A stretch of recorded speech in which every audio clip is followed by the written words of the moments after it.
আসসালামু আলাইকুম। 64 জেলার ড্রাইভার ভাইরা সবাই কেমন আছেন? বেয়াদবি মাফ করবেন, এই বান্দির বাচ্চাকে নিয়ে আমি কিছু কথা বলবো। যদি আমার কথা কারো মাইন্ডে লাগে থাকে তাহলে আমাকে ক্ষমার দৃষ্টিতে দেখবেন। আর ওই বান্দির বাচ্চা আলামিন না, ভিডিও বানাস বান্দরের লগে, ঘুমাস কুত্তার লগে, খাস গাজা বানাস ফানি ভিডিও ঘুরত জঙ্গলে। তোকে আবার মহাসড়কে ড্রাইভার কো ফিসে লাগতে কইছে কে? তুই নেশা করে ভিডিও বানাস তাই বলে কি সবাইকে নেশা খোর বাবা? তুই নেশা করে কখনো বরস ডাস্টবিনে, কখনো বরস ময়লা কাদাতে, কখনো বরস আবার ড্রেনে। এই কারণে এখন কাজ করে না তোর ব্রেইনে। বান্দির বাচ্চা শুনে রাখ, মাতাল সাইজা যায় দুর্ঘটনা হওয়া গাড়ির সামনে 64 জেলার ড্রাইভারকে ছোট করে ভিডিও করছস। ওই গাড়ির ড্রাইভারটা কখনো সিগারেট পর্যন্ত ধরে নাই। খোঁজ নিয়ে দেখ, গাড়িটা দুর্ঘটনা হওয়ার 24 ঘন্টা আগে 24 সেকেন্ডের জন্য চোখ লাগায় নাই। আর তুই সকল ড্রাইভার জাতিকে ছোট করতে 1 মিনিটের জন্য অভাবস নাই।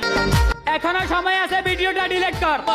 আর যেইভাবে ভিডিও বানাইছ ঠিক সেম ভাবে 64 জেলার ড্রাইভারদের কাছে আইসা চা ক্ষমা, নয়তো 64 জেলার ড্রাইভাররা তোকে যেখানে পাবে শেষ করে নেব তোর ক্ষমা। কথাটা মাথায় রাখিস, আমরা 64 জেলার লাইসেন্স প্রাপ্ত খেলোয়াড়, তোর মতন বস্তির ফুলানা।